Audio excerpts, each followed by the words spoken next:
Introduction: Why oral intimacy is more than just a taboo subject, and why psychology offers a deeper perspective. 15. Fact 1. Emotional bonding through brain chemistry. How oxytocin, the love hormone, creates trust and closeness during oral intimacy. 10. Fact 2. Reflection of power, generosity or insecurity. What giving or receiving oral intimacy reveals about confidence, vulnerability, and hidden needs. 7:30. Fact 3. Men versus women, different psychological views. Why men often see oral intimacy as desire, while women link it to bonding or self-consciousness. Fact 4. Mental health and stress relief. The surprising ways intimacy can reduce stress, ease anxiety, and support mental health. 40. Final thoughts. Why oral intimacy is about more than technique. Communication, trust, and emotional resonance matter most. Outro. Call to action, encouragement to like, share, and subscribe for more psychology and relationship insights. 4. Psychological insights about oral intimacy, extended YouTube script, narrative style. Intro. Setting the stage. Intimacy is one of the most powerful forces shaping human relationships. Yet some aspects of it are often hidden behind closed doors, spoken of in whispers, or reduced to jokes.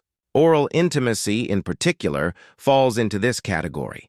Many see it as purely physical, but psychology reveals a deeper truth. It's about confidence, vulnerability, emotional bonding, and even mental health. Today we'll dive into 4 surprising psychological facts about oral intimacy that you probably didn't know. So, whether you're simply curious, experienced, or somewhere in between, let's explore the science, the human behavior, and the hidden meanings behind this intimate act. Emotional bonding through brain chemistry. Every touch, every kiss, and every act of intimacy sparks a chemical response in the brain. Oral intimacy, like other affectionate touch, triggers the release of oxytocin, often called the love hormone. Oxytocin is powerful. It creates feelings of closeness, safety, and trust. It's the same hormone that strengthens the bond between parent and child, or even between 2 friends sharing a hug. In relationships, this release of oxytocin can transform a purely physical moment into something much more meaningful. Couples who engage regularly in non-penetrative intimacy, including oral intimacy, often report higher relationship satisfaction, deeper empathy, better communication. It's not just about pleasure. It's biology reinforcing emotional closeness, a reflection of power, generosity, or insecurity. Here's where things get really interesting. Psychology shows that how someone approaches oral intimacy often reflects their emotional needs, fears, or confidence. For some, giving oral intimacy is a sign of care, generosity, or devotion. It's about prioritizing their partner's happiness. For others, however, it may come from a place of anxiety, trying to prove their worth, or fearing rejection if they don't perform. On the receiving end, things can be just as complex. Some people refuse it, not because they don't enjoy it, but because they struggle with body confidence, fear vulnerability, or carry shame from past experiences. In short, it's never just an act. It can reveal power dynamics, insecurities, or hidden needs within the relationship. The more partners recognize these emotional layers, the healthier and more compassionate their intimacy becomes. Men and women often interpret it differently. Research shows an interesting psychological divide.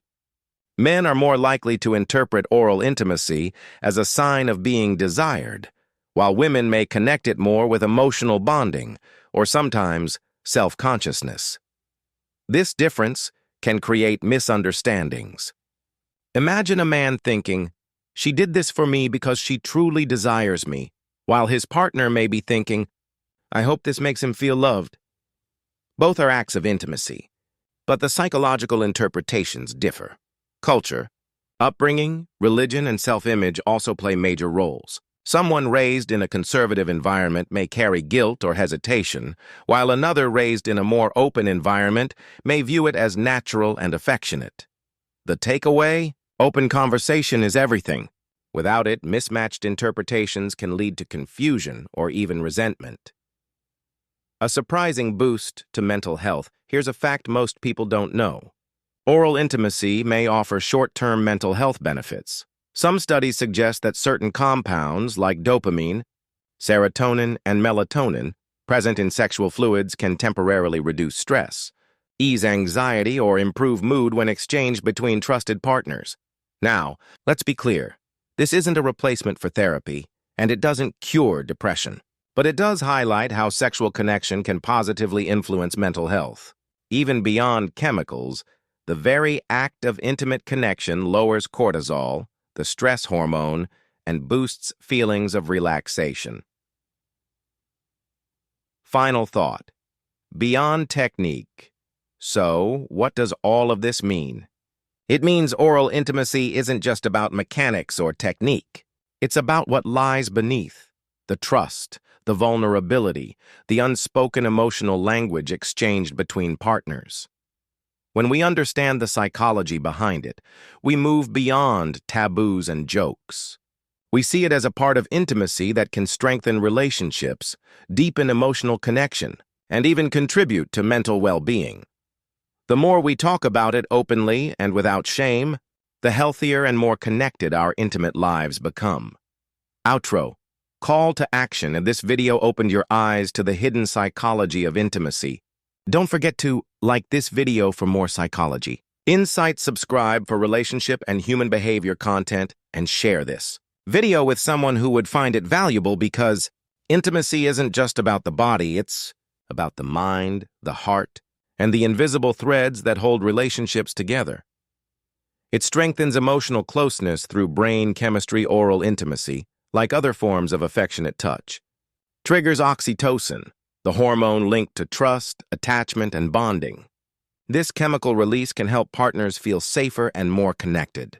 Studies even suggest that couples who engage in non-penetrative activities, including oral intimacy, often report stronger communication, empathy, and overall relationship satisfaction. It can reflect generosity, vulnerability, or hidden insecurity. How someone approaches oral intimacy often reveals more than people realize. Some view it as an expression of care or devotion, while others may feel pressured by insecurity or performance anxiety. On the other hand, discomfort with receiving may stem from body image concerns or fear of vulnerability. Recognizing these emotional layers can help partners create more understanding. Pressure-free intimacy. Men and women often interpret it differently. Psychological studies show men are more likely to see oral intimacy as proof of being desired, while women may connect it more to emotional bonding or sometimes self-consciousness. This difference in perception can lead to misunderstandings. A person's comfort level is also influenced by culture, upbringing, and self-image, making open and honest conversation essential. It may give a short-term mental health boost. Some research suggests compounds present in sexual fluids, such as dopamine, serotonin, and melatonin, can briefly lift mood, ease anxiety, or help relaxation when shared with a trusted partner. While it's not a substitute for professional treatment, it highlights how intimate connection can positively influence mental well-being. Final thought. Oral intimacy isn't only about technique. At its core, it's about trust, communication, and emotional resonance. The more we understand the psychology behind it, the more connected, safe, and fulfilling our intimate lives can become.